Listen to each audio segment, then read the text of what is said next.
Hi, welcome to Green TV, the show dedicated to positive, green solutions and the third party and independent candidates that advocate for them. I'm your host, Gail Parker, and today we have with us independent Green Party candidate for delegate. Thanks for being here with us, Terry. Terry Modulin has lived in the National Capital Region for 40 years. Terry's the oldest of 8 children. He was born and brought up in St. Louis, Missouri, the Show Me State. Terry worked to pay his tuition to a Catholic boys' school in St. Louis, and Terry financed his degree with scholarships, loans, and part-time employment, graduating from Georgetown. Terry served 4 years in the Army's 173rd Airborne Brigade, including a 20-month tour in Vietnam. He was awarded 2 Bronze Stars for service. Terry has a Master's of Public Administration and has traveled extensively in Africa, Asia, Australia, South America, and Europe. Terry was a Capitol Hill staffer and has helped cities design crime prevention and reduction strategies and worked with the organization Youth Crime Watch of America. Modulin is the father of 2 and the grandfather of 5. Terry, you're an independent Green candidate and you ran for delegate before. What factors led you to choose the third-party candidate, the independent Greens? Well, you know, we live in a great country. I think a lot of us don't realize how great it is. I've traveled enough to be able to compare, and the opportunities that we have in our country and the ability to reform the system is something that makes it great. But people have lost faith in government, both in its transparency and its functionality, and they're looking for a change that is more hopeful, sets a fairer standard, and is more transparent. As a result of the experiences that I've had in life, I felt that I had some ideas to contribute to the common good, and ones that would be alternatives to the other parties that and candidates that appear on the ballot. And I want to be a leader. I love to work for people. I'm a hard worker, and I realize that if you want to get something done in the legislative arena, I worked in Capitol Hill for 8 years, you have to keep working hard. It's not a one-year effort, it's a multi-year effort to be able to make real change. Change in our political system is incremental, and we just have to keep working at it year after year. It's not a avocation for a flash-in-the-pan candidate, then, is what you're saying. That's right.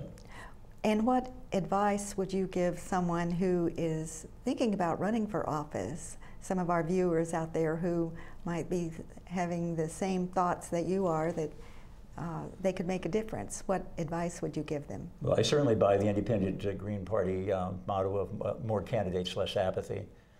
Give people hope about change in the system. But the first thing I would say is I think we owe it to the voters to research the issues to know what we're talking about.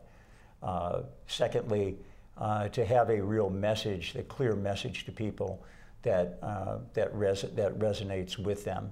And again, that takes work to develop. And then third, I would say that people, one of the things I learned from the campaign is that people really want to see the candidate. I think running again, I want to do better about making myself more visible to more people. Because people, they can hear about you, read about you, but they like the personal touch. And why not? People change people, and people have hope in a particular candidate in our system because they see not only their policy positions, but their personal qualities. I see. And Terry, would you tell our viewers which district you live in and about your issues in your district? District 49, which runs essentially in 12 precincts in Arlington and 5 in Fairfax County, is probably the most diverse district in the Commonwealth of Virginia. Some say that there are as many as 100 different languages spoken in that district. I know in my own condominium building on my floor there are people of 16 different nationalities. So it's a very diverse district with a there's a significant Hispanic population, a significant Vietnamese population, a significant Muslim population in that district. I liked the opportunity to run in a district like that because of the background that I have, having worked on foreign affairs issues, having been in Vietnam for 20 months, having worked on the Panama Canal issues when I was on the Hill and so on, having a familiarity with Latin America. So those presented great opportunities for me. My campaign slogan was build a stronger future for Virginia. And sometimes that means making choices in terms of budget and other things that are more difficult now, but in the long term will serve our future generations. Virginia's made a lot of good decisions with respect to finances and so on, but could do even better. And in the midst of that, we have both, and particularly in District 49, but otherwise in the state, a strong immigrant population. 15% of the businesses in Virginia are owned by immigrants. And from my perspective, the immigration is part of the lifeblood of America. And that's important, but we also want to have a fair system for those who come legally here as well. My background career-wise is more in crime prevention and public safety. As we see with many of the issues that are going around the world and even here in the United States, if you don't have public safety and public order, you don't have freedom. So there's an important balance between those two, but I'm dedicated to working with young people. They are part of our future now and all of our future in years to come, and so strong youth programs and attention to education, giving young people an opportunity to have choices in education and educational systems is important, and working with a community-based crime prevention, community-based efforts to improve our people is important. Go by a slogan that one other city back in my home state of Missouri adopted: you don't have to move to live in a better community. And so the emphasis of my campaign was to develop more grassroots interest in making one's community better. I see. Well, you certainly set an example for the youth with, I would think that you would have a strong position on education. Do you? I do, and as one who grew up in a pretty tough environment in St. Louis, the oldest of 8 kids, and we were living in public housing at the time that I went to high school, getting some financial help as a result of my own efforts there in school, and then finally getting a scholarship to Georgetown. I think it's important to give our young people a variety of educational choices. That doesn't mean I'm against any of the things that were happening in public schools. I think we have, generally speaking, good public schools, both in County of Arlington and the County of Fairfax. They educate a mass number of kids and do a pretty good job. But I do also believe in education, like other interests, that competition makes us all better. And an opportunity to search for a variety of things, a variety of educational standards, educational choices that meet high standards is important. I see. And do you have any legislation in mind that you would like to put forward in the state? Well, I have a number of things. One is to continue to improve what we're doing with respect to our ethics in Virginia. We can still, even after the legislation this year, tighten up those laws. I favor the idea of having a referenda for our voters. I think we need to embrace the participation of all of our people and our voters in a lot of the issues that face the state. So, some people said to me in the last campaign, "Oh, you're going to make us like California, you know, and we'll go crazy with referenda." Well, I'd rather see that participation in government than for people to think that, well, they're just 100 delegates and 40 senators in Richmond, and the governor and lieutenant governor who do these things. So people need to feel a sense of empowerment. If they do, they will come up with better ideas. And a lot of the states get stuck in policies that are not fit for the times. The times are changing greatly, very, very quickly, and the institutions that we have need to change and to be reshaped in order to meet those. I wouldn't say our institutions are under attack. I would say our institutions need to change to meet the needs and the opportunities we have today. Very good. And what would you like for the viewers to know about your campaigns and your positions if you were to speak with them today? Well, I'd like to know, first of all, I'd like people to think about issues rather than having a reaction that is based upon what their party tells them. You know, and that's what I love about the Independent Green Party. We have an opportunity to put forward our ideas that may be diverse even within our own party. So first thing I would say to people is, please listen. Listen to all the candidates. Listen to their ideas. Don't write them off because you don't hear that they have a 45% or more popularity rating at that time. A lot of the great ideas that have changed America started out as very much as minority ideas. So listen, and the second thing I would say is look for an opportunity to get involved yourself. I'm particularly interested, and I had in my campaign 8 interns, a lot of other young people involved, and one of the major reasons I had them involved was that looking to their future, you know, to be involved, to run for office, to get involved in government and public service. So let's involve young people as much as we can. Let's not make that a barrier. I see. And I do want to take this opportunity to thank you for your service. And I would like to know, did that experience in the military color your outlook on life and your approach to issues in any way?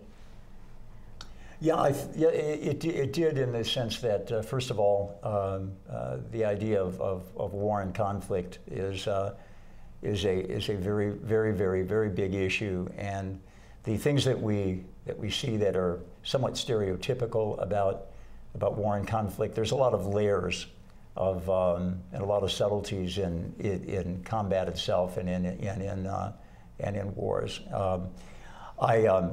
You definitely, knowing the dislocation that occurs when we have violence, whether it's violence in our own communities or violence in the world, we want to do everything that we can to prevent that.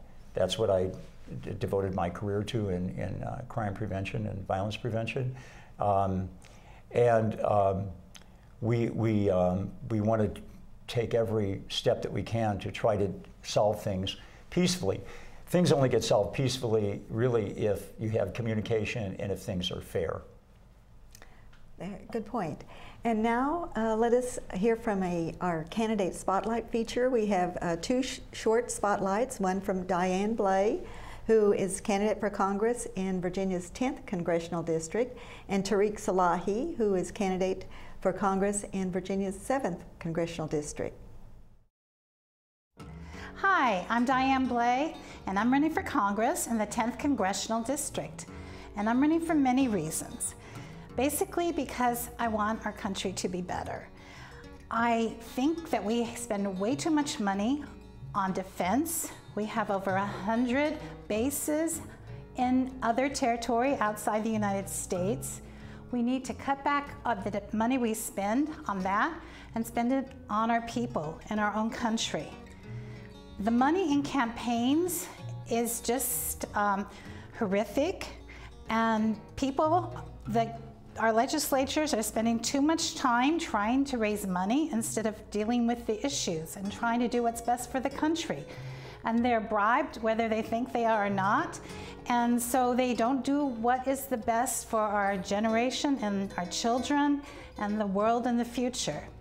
So there are many other issues too that I think we need to do better on, but basically if you vote for Diane Bleh or the Green Party, this is what the Green Party is trying to do, to make a better world.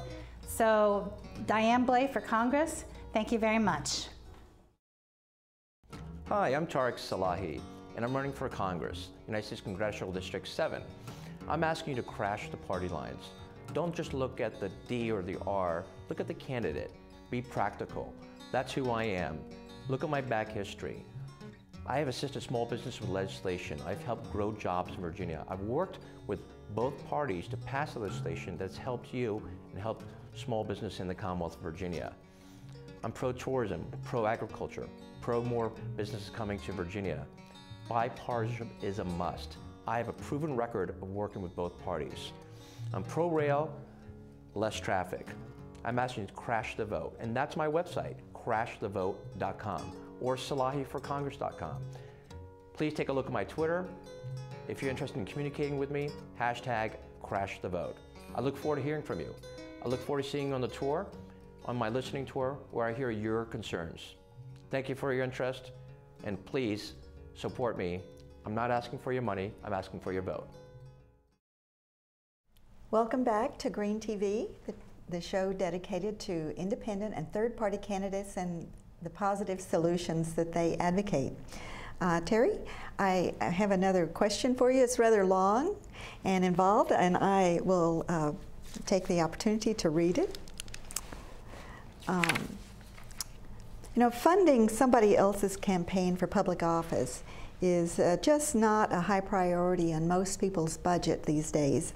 And some folks advocate for publicly funded campaigns.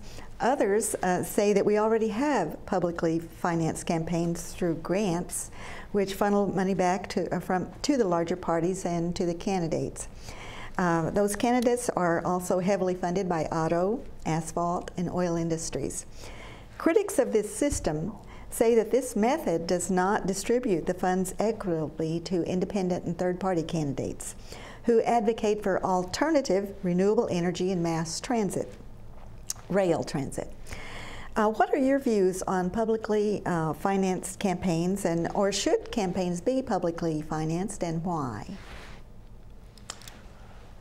I believe that there's room for publicly financed campaigns in the Commonwealth of Virginia. But I do believe that candidates, even third-party candidates, if you will, or other parties, should meet a certain level of popularity in order to receive funding, because you have to have some standard for what public funds can be spent for. I think we have two ways to look at this. One of them is that, like any other budget item or any other item that comes from the taxpayers, that's the decisions that you make with respect to that money need to be wise decisions. So they need to be effective decisions. So I do think there have to be some standards for the contribution of public monies to campaigns. In my particular campaign, although I spent a fair amount of money in that campaign and raised some, my opponent spent 5 times as much. And there's no doubt that contributed to his victory in that campaign. So I think we could do a little bit more to level the playing field, but with some guidelines. Would it help to be in the televised debates, or were you permitted to be in televised debates? Yeah, I think that we should have, there should be some room, at least in some of the debates, for all the candidates to say their piece. I think that the number of, we had, in my campaign, we had 15 forums that we did, and because there were only 2 candidates on the ballot, myself and the other candidate, we were, the 2 of us were at every one of those forums. But I think there, at least for some of those forums, there ought to be an opportunity for every candidate to be involved. That's a large number, 15 forums in one district, a delegate district. How many people would you estimate total were in attendance in those 15 forums? That's a great question, and one that really speaks a lot to the issues of campaigning in these times. Of those 15, one of them was at Wakefield High School. So we had all the seniors and some of the juniors at Wakefield in that debate. And there were many candidates that spoke. We had one of the senior citizen centers where there were several hundred folks. And we had one other that was largely attended, more than 100 people. The others were like 20 or 30 persons at the maximum. That was, frankly, very disappointing. But at the same time, I salute those institutions, including, for example, the League of Women Voters, that make it possible for the candidates to be heard. Yeah. In part, it's the candidate's job to get people to those forums. Yes.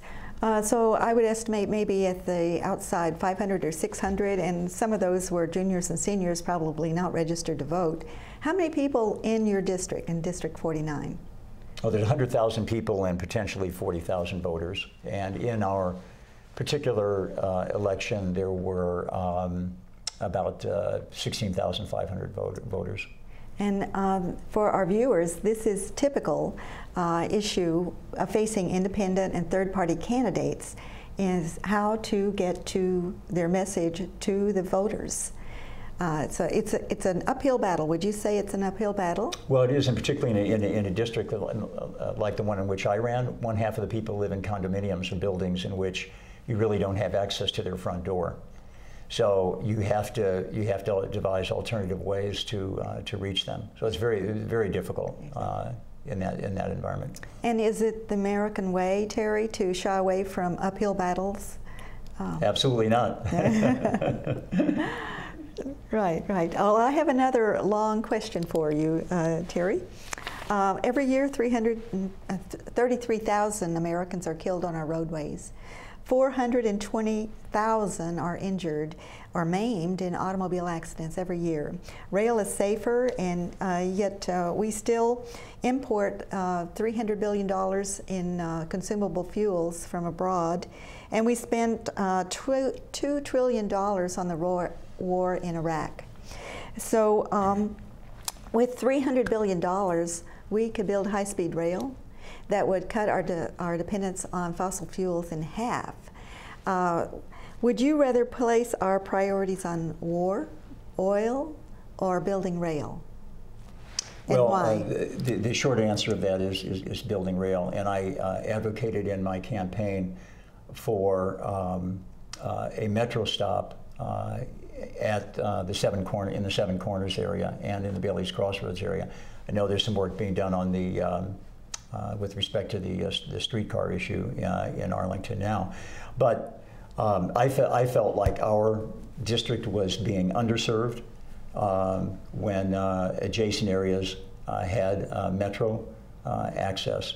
Let me also make another point here with respect to road safety. I've been very involved in that over the years. I was on a board of directors of something called the National Organization for Youth Safety, which is largely directed toward safety of young people on the roads. But in our country, the age group that is most likely to have a fatal crash are teenagers. The second largest age group are people over 65. And more pedestrians and bicyclists are being injured and killed these days.